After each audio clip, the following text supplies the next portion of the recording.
मसहूर कर दिया मुझे दीवाना कर दिया. Sunday, the 22nd of November 2025, marked another historic moment in the story of the Ahmadiyya Muslim Jamaat in the United Kingdom. On this day, His Holiness inaugurated the Raheem Mosque in Cardiff, Wales, the first mosque to be inaugurated in the country and the first Ahmadiyya mosque to be built in the UK since 2023.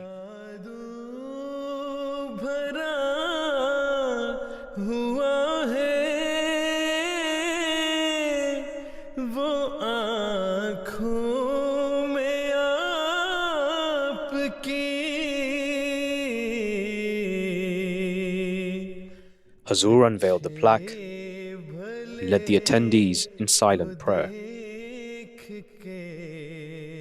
On the mosque grounds, Hazrat also planted a tree, a symbol of peace, growth, and a blessed new beginning. Beloved Hazrat then proceeded to the prayer hall, where he led members of the Jamaat in prayers.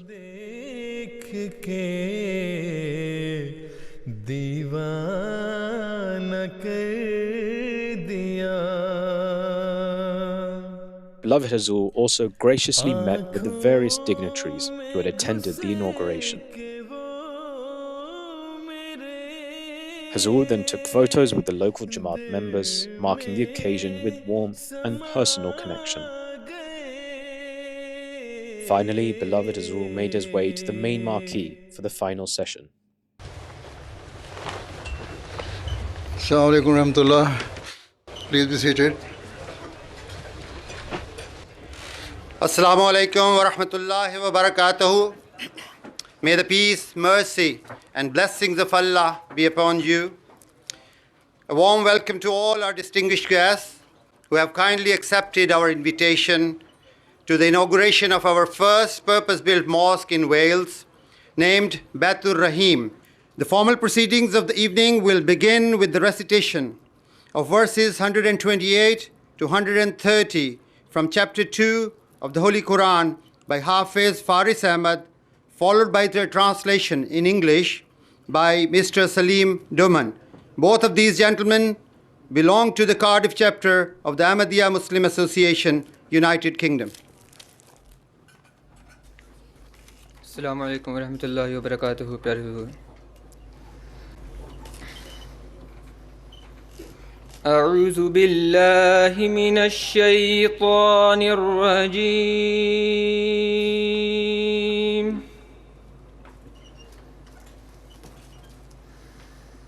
بسم الله الرحمن الرحيم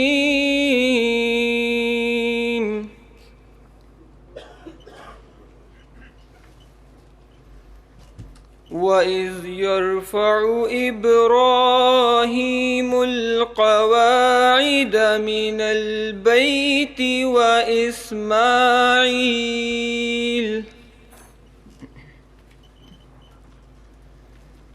ربنا تقبل منا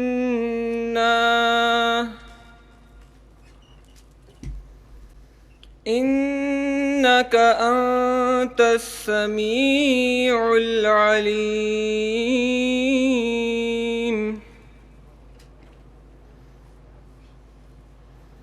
ربنا واجعلنا مسلمين لك ومن ذريتنا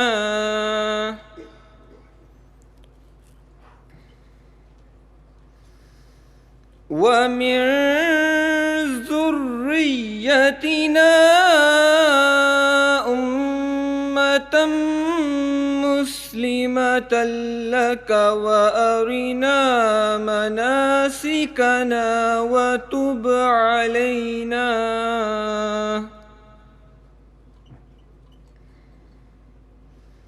إنك أنت التواب الرحيم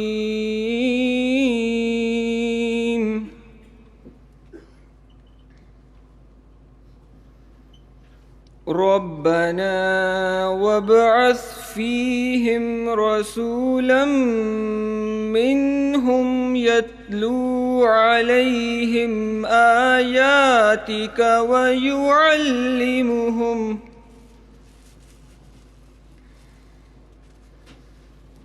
ويعلمهم الكتاب والحكمة ويزكيهم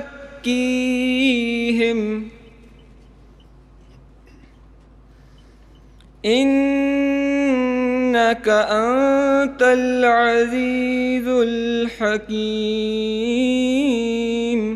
جزاكم الله.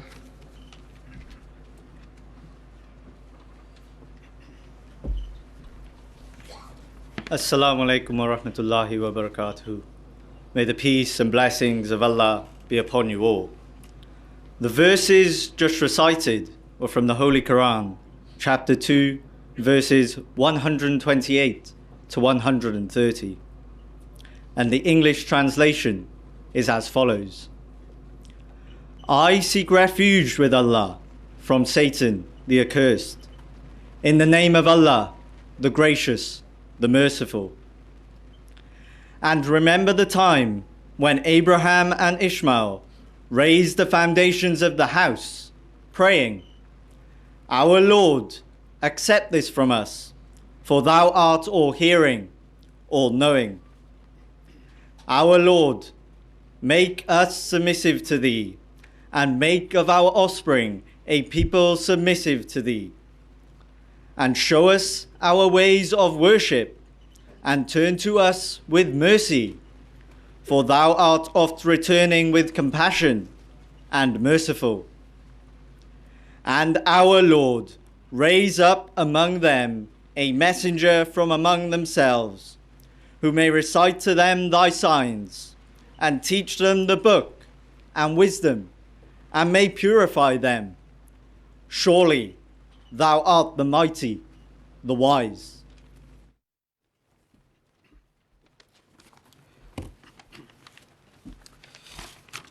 Bismillahir Rahmanir Raheem. In the name of Allah, the most gracious, ever merciful.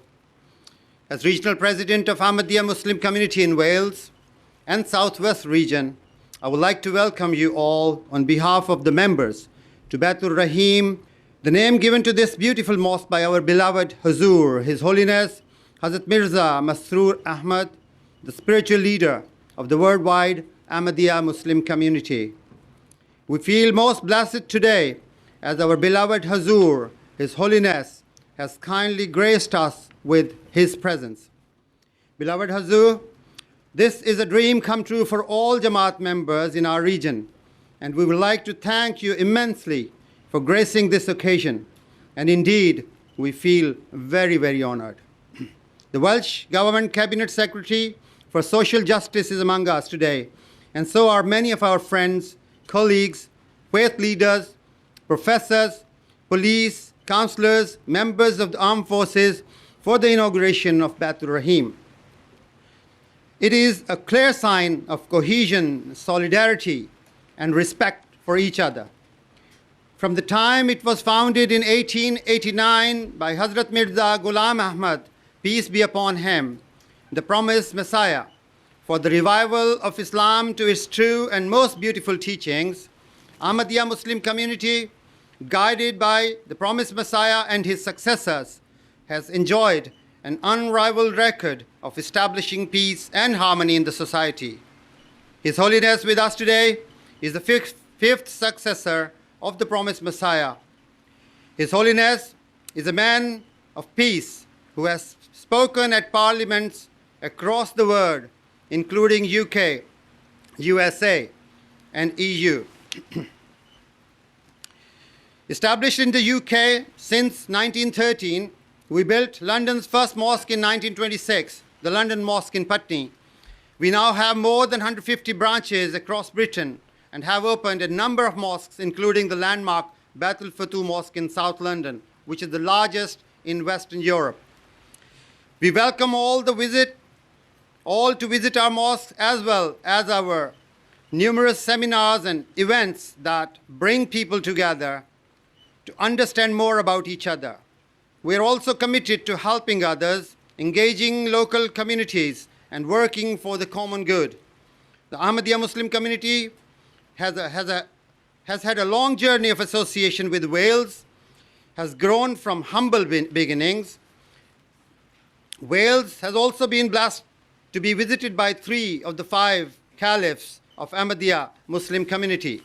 While members of the Ahmadiyya Muslim community have resided in Wales since the 1970s, the Welsh chapter was formally established in the early 1990s, and it now has 4 branches in Cardiff, Wales, Swansea, and Rhyl in North. The initial proposal for the mosque was formally approved in 2011, and the Ahmadiyya Muslim Elders Association UK collected most of the funds to cover the cost. This project would remain a mere dream without their immense support and generous contributions. Planning approval for the mosque was secured in 2018, and following the COVID pandemic, the work progressed with the foundation stone for the mosque being laid on 9th September 2023. Since this land, a former office and warehouse of a building service company, was acquired in 2014, and the old structure remained in use by the community for worship and other programs after some refurbishment until the building work started in late 2023. And here we are today, honored by the presence of His Holiness for the inauguration of this beautiful mosque. At this point, I would also like to acknowledge the great cooperation and support provided by our neighbors in making arrangements for this program. We truly hope and pray that this beautiful mosque in the capital of Wales will be the beacon of peace, unity, and service to humanity for this country, inshallah. Now, our next segment of the program involves contribution from our guest speakers. The first speaker of today is Janet Davies, who is High Sheriff of South Glamorgan, and South Glamorgan is the county where this mosque is located. I'm pleased that she's here. I would welcome the High Sheriff to share a few words with us.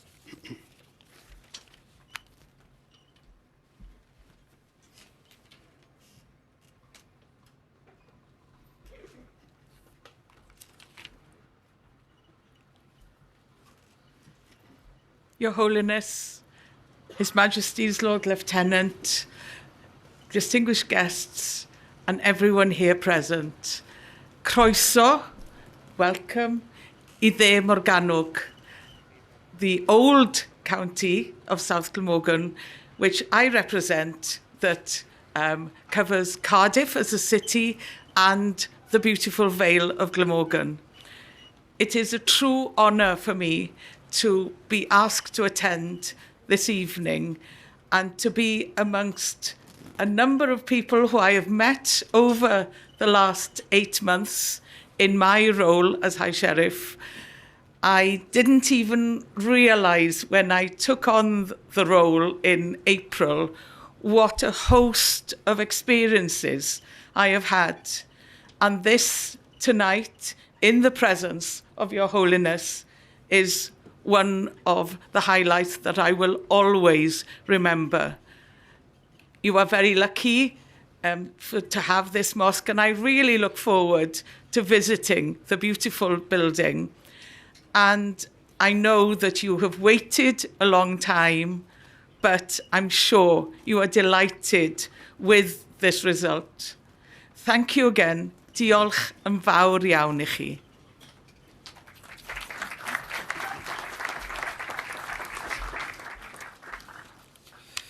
Thank you, Janet. Our next speaker is Lieutenant Colonel Rolf Griffin, who is High Sheriff of Gwent. And Gwent is the county where our other Jamaat next door, Newport, is located.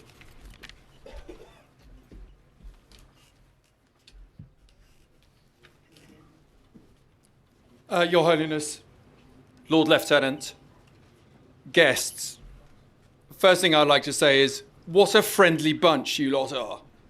I could not have been more welcomed here today. It has been an education and of real value. And as a representative of the people of Gwent, all I can say is we are very lucky to have this mosque in Cardiff. It is only one county next door, and I can see the people of Gwent coming here because it is a good place to pray and it is full of very good people.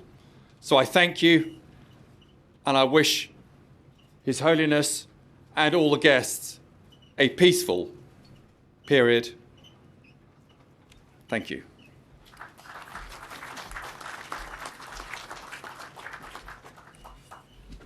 Thank you. Next, we would play a video message from the Secretary of State for Wales, Joe Stevens. Good afternoon, everybody, and a huge congratulations on the opening of the Baitur Raheem Mosque in Cardiff today. This is a significant milestone for Cardiff and for Wales, and I know how much hard work it has taken over many years to get to this stage. As a Member of Parliament in Cardiff, I also know about the huge fundraising efforts by the Ahmadiyya community, which support a diverse range of charities and organisations across the UK and globally. Your guiding principle of love for all, hatred for none is especially relevant now. Last week was Interfaith Week, a time for all communities to come together and create opportunities for everyone. And the UK government is committed to that principle too. I'm sorry I can't be there with you to celebrate today, but I'm looking forward to hearing more about the day and this exciting new chapter.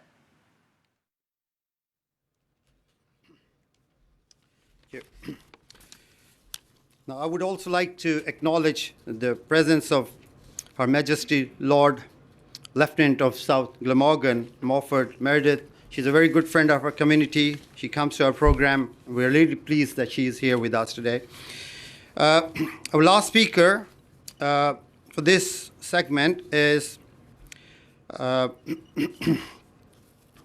Jane Hutt, who is member of Senate, which is Welsh Parliament, and she is the Minister, the Cabinet Secretary for Social Justice in Wales, in Government of Wales. She is also representing the First Minister of Wales, Alun Morgan. Well, Noswaith, good evening, and thank you so much to Noman Mohammed and the Ahmadiyya Muslim community for organising this wonderful event and for the warm welcome. The opening of this mosque here, the Baitur Mosque here in Cardiff, is a proud and historic moment, not only for your community, but for everyone in Wales who shares your commitment to diversity, inclusion, and community cohesion. And of course, that guiding principle, love for all, hatred for none, is a powerful message. It resonates deeply with us and reflects the values at the heart of Wales and indeed of the Welsh Government.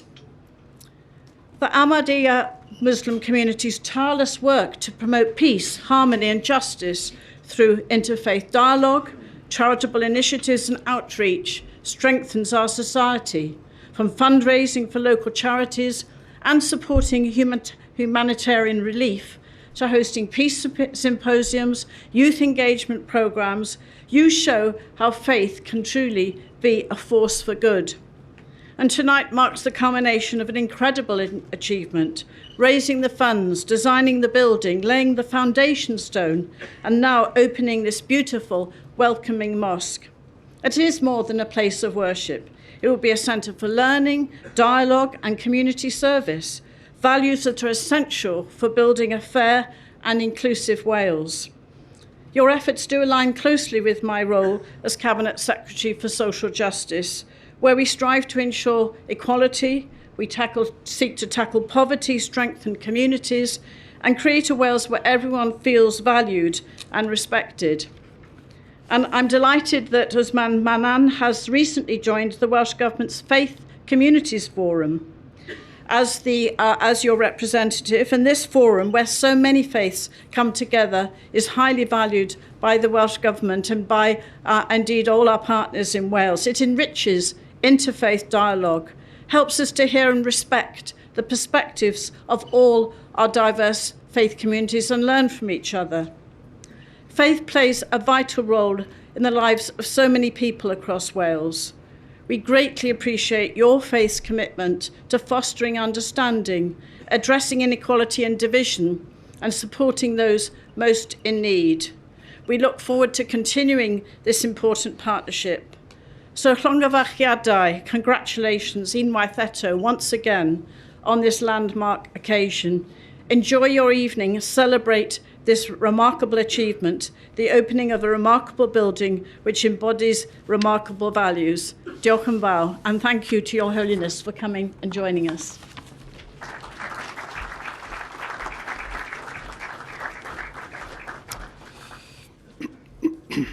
Thank you.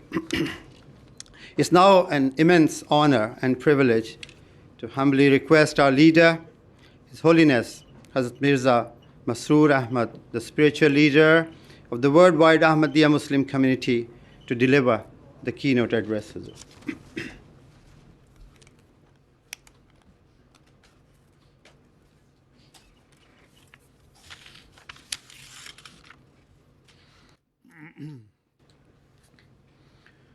أشهد أن لا إله إلا الله وحده لا شريك له وأشهد أن محمدا عبده ورسوله أما بعد فأعوذ بالله من الشيطان الرجيم بسم الله الرحمن الرحيم. All the distinguished guests, Assalamu alaikum wa rahmatullahi wa barakatuh. Peace and blessing of Allah be upon you all. First of all, I would like to sincerely thank all of our respected guests for graciously accepting our invitation and joining us for the inauguration of this mosque. Your attendance at this purely religious and spiritual event demonstrates your open hearts and generosity of spirit. The purpose of this mosque, like all true mosques, is to serve as a sacred place where people gather to worship Allah. Moreover, wherever we build a mosque, it also stands as a testament to our commitment to our neighbors and the local community. Indeed, the abiding message that echoes aloud from all our mosques is that where they serve as a place to worship Allah, they also serve to foster peace, compassion, and harmony throughout the world.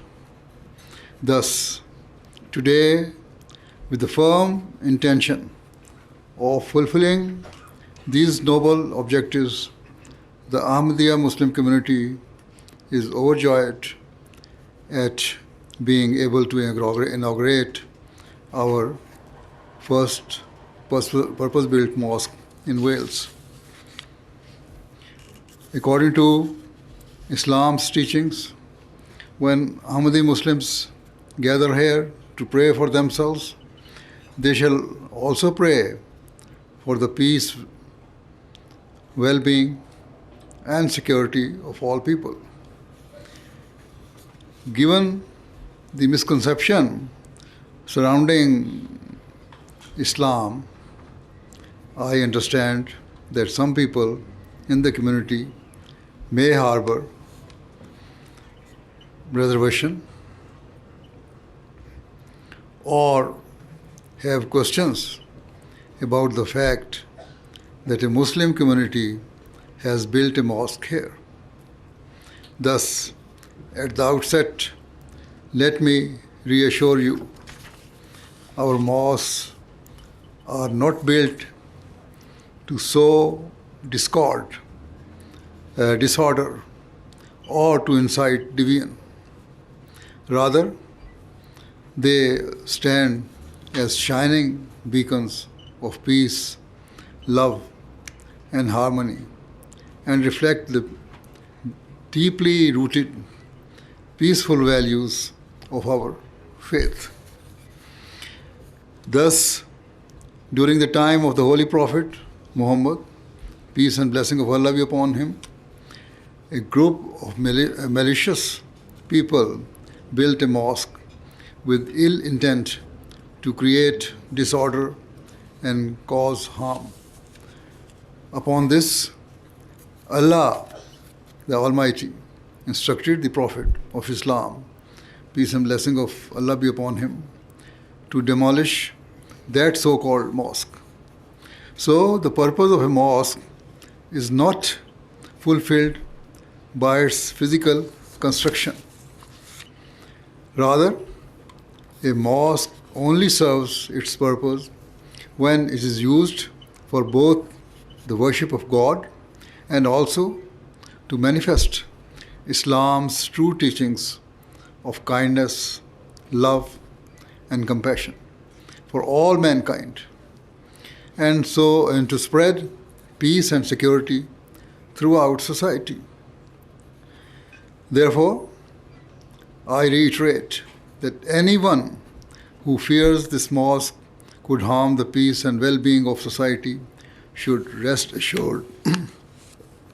Islam's teachings are so inherently peaceful that those who strive to follow them can never even contemplate any act of evil or inciting deviance. Furthermore, based on our teachings, history, and practice, we affirm that the Ahmadiyya Muslim community has always stood at the forefront of striving for peace in the world. Our history demonstrates that we have consistently upheld the rights of all people, irrespective of their faith or beliefs. This is not because we have deviated from Islam. Rather, it is because we follow Islam. Our religion teaches us that the worship and prayers of Muslims who disregard the rights of other people are worthless and displeasing to God. Indeed, in chapter 107, verse 5, Allah says, "So woe to those who pray." This verse warns that God rejects the prayers of certain people, and the surrounding verses shed light on this. In the preceding verses, Allah condemns those who ignore the rights of society. Society's most vulnerable members, such as orphans or those mired in poverty. The subsequent verse states that the prayers of such people are insincere, deficient, and performed merely to impress others. Their prayers manifest only their hypocrisy and deception, and so shall be rejected by God Almighty. Similarly, in the final verse of the chapter, Allah describes those selfish people who categorically refuse to help people in desperate need. They not only fail to help, but also prevent others from offering aid. Indeed, their hearts are so bitter and twisted that they cannot even tolerate offering temporary help. Thus, Allah the Almighty explicitly states that prayers and worship shall only be of value and accepted when aligned with service to humanity. This is a fundamental teaching of Islam. Likewise, in chapter 90, verse 11 of the Holy Quran, Allah the Almighty states, "And we have pointed out to him the two highways of good and evil. In this verse, Allah declares that the Holy Quran has shown a light upon what is right and what is wrong, and clearly defined the parameters of truth and falsehood.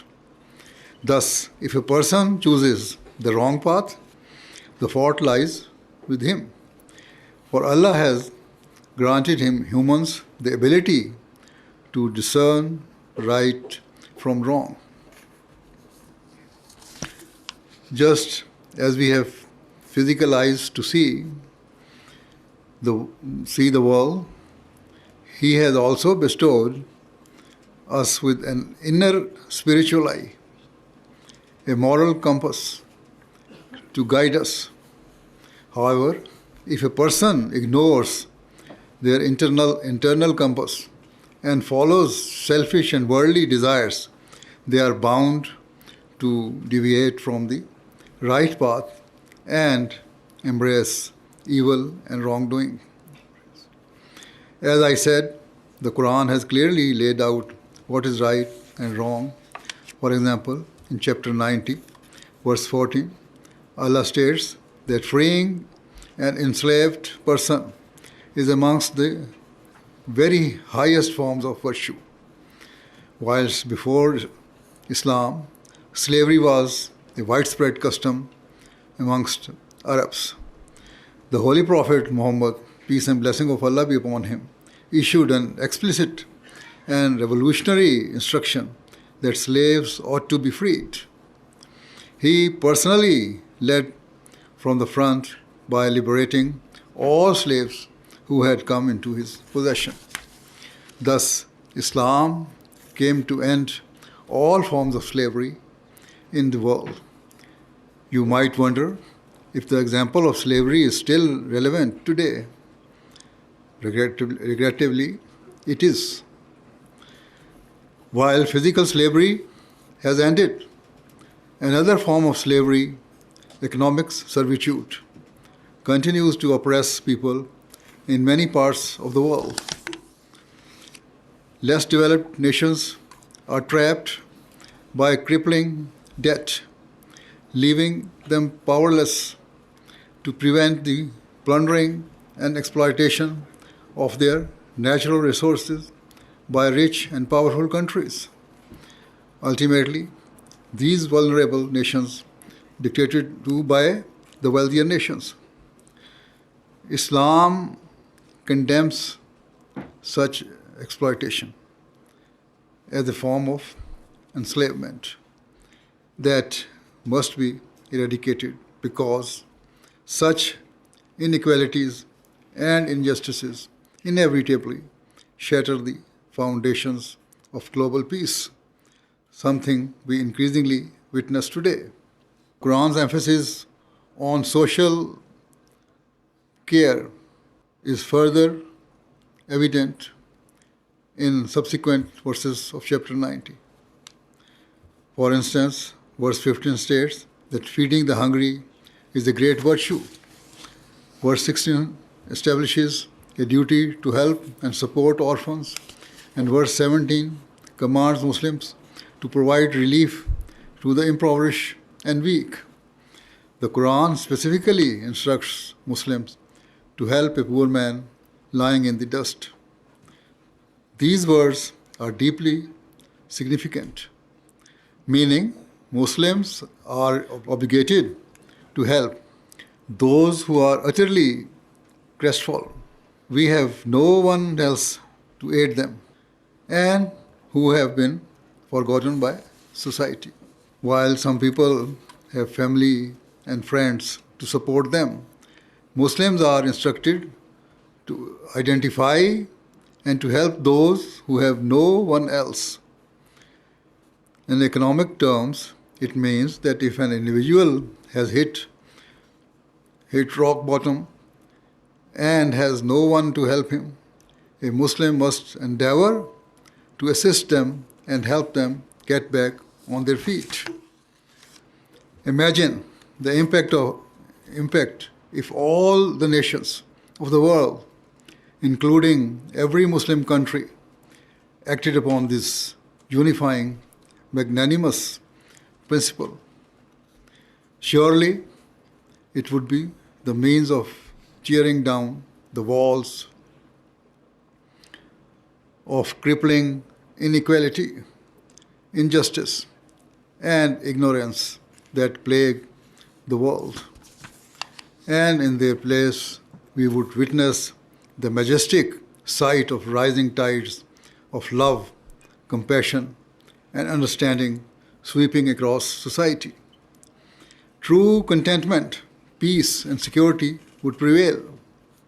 Certainly, we believe the values taught by the Holy Quran are universally applicable. Therefore, if any person, whether Muslim or not, acts upon them, the world will become more peaceful and harmonious.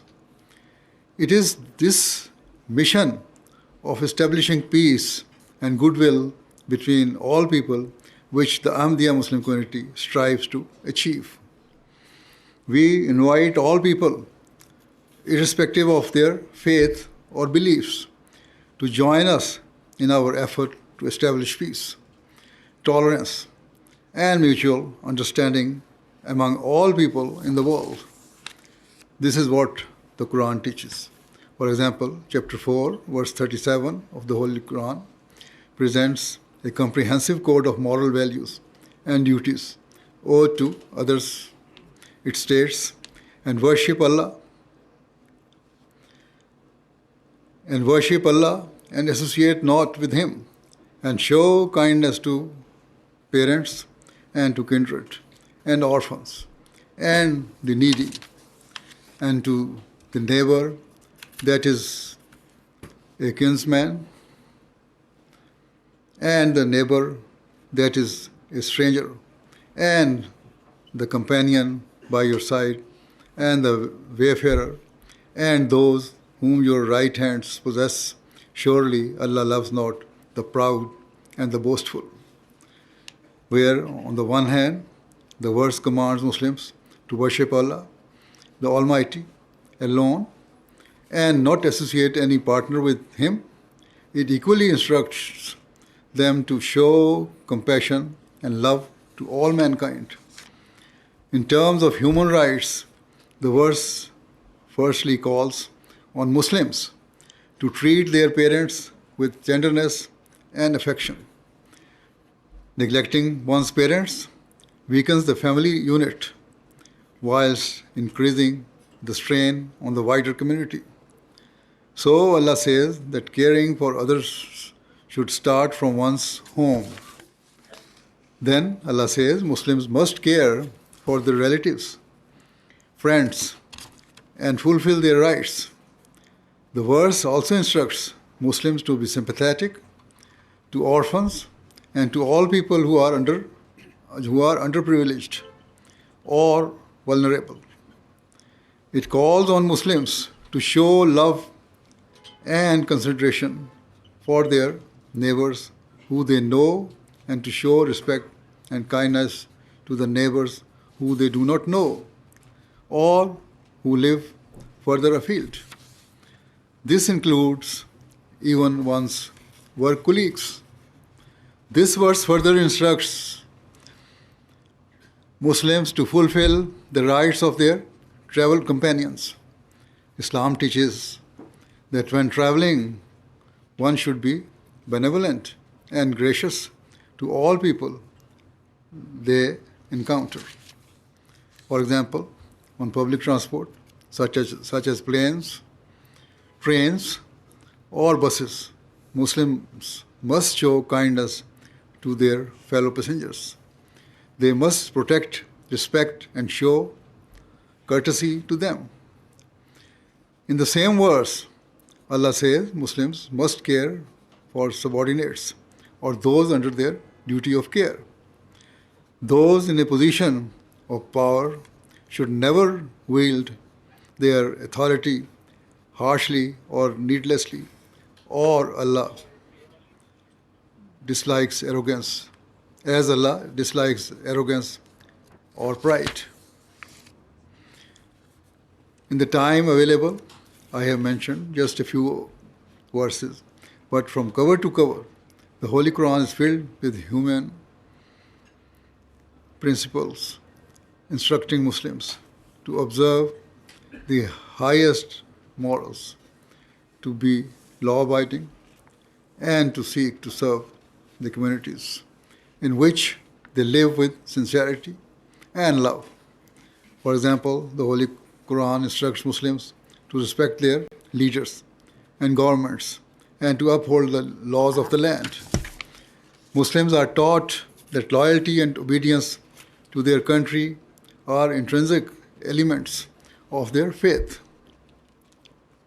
Consequently, those who possess even a basic attachment to Islam understand that pleasing God and fulfilling a mosque's objectives are inseparable from adopting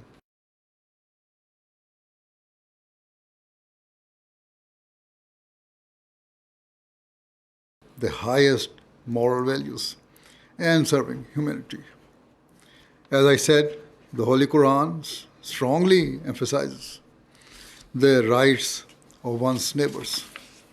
Therefore, every Ahmadi who shall worship here is obliged to care for all of you and to manifest kindness and compassion. Similarly, they must show sympathy and extend support to all those who have struggles, including orphans, the hungry, or the infirm. Moreover, all those who enter this mosque must be peaceful, law-abiding, and obedient to the authorities. I am sure you will agree that there is nothing to fear from people who uphold such values. Let me also clarify that the Ahmadiyya Muslim community does not just make claims or speak in a way designed to impress others. Rather, we are determined to act on our teachings and to fulfill the demands of our faith. In short, we practice what we preach. For example, we have established hospitals and medical camps for the treatment of the poor and vulnerable in the developing world that serve people without distinction of religion or belief. Those who do not believe in God or reject our values or beliefs are treated with the same care, love, and sympathy as our own people. Similarly, we provide access to clean drinking water in remote parts of the world through the installation of water pumps and wells.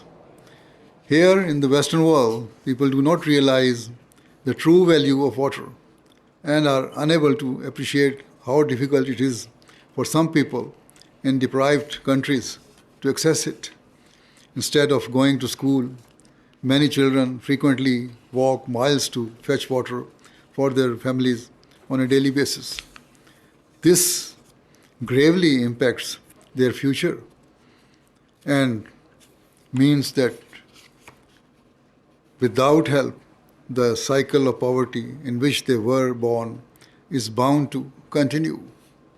Accordingly, we identify areas of urgent need and send our engineers and experts to provide them with access to water in their homes or at their doorsteps. These life-changing humanitarian projects are taking place in Africa, Asia, South America, and other underdeveloped regions. We have also established orphanages, providing shelter, love, and care to some of the world's most vulnerable children. In terms of education, we have established hundreds of schools across the developing nations that provide primary and secondary education without any distinction. It matters not whether the students in our classrooms are Christians, Jews, Muslims, atheists, or follow any other belief. Every child is of immeasurable worth and value. So, with the grace of Allah, the Ahmadiyya Muslim community is constantly engaged in serving humanity, and this includes supporting local charities and community projects across the United Kingdom. Our sole aspiration and motivation is to alleviate suffering and to enable people to live their lives with dignity. Thus, I am confirmed you will see for yourselves that this mosque will prove itself a true beacon of light. It shall shine forth not just for those who worship here, but it will project a message of peace and security for all people, irrespective of their faith or beliefs. Above all, it shall symbolize that serving Allah and serving humanity go hand in hand. Now, before concluding, I also wish to remind all Ahmadi Muslims living in this area that they must strive to live according to the inclusive and noble teachings of Islam that I have outlined today. While it is their duty to worship Allah in this mosque and pray for peace, it is equally their obligation to strive towards achieving it and to be ready to make sacrifices for the greater good of mankind. They must consider how they can play a practical role in bringing peace to the world and demonstrate to others that the only way to establish a society free from disorder and division is by living together with the spirit of peace, love, respect, and unity. Thus, now this mosque is open.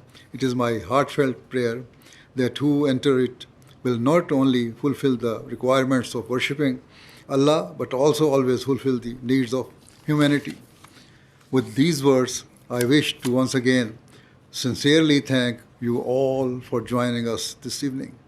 May Allah bless you all with peace and happiness. Ameen. Thank you very much.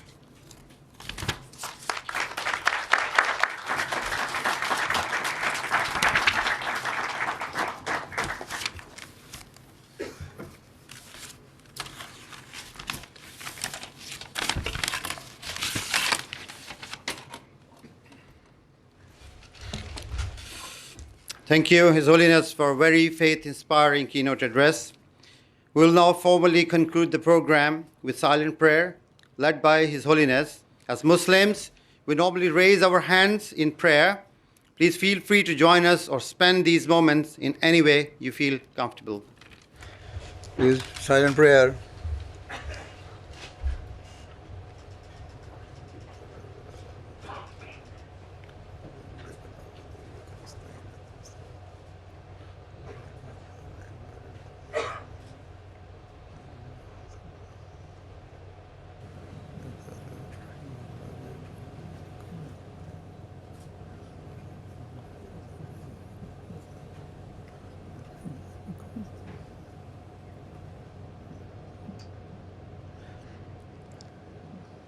Ameen.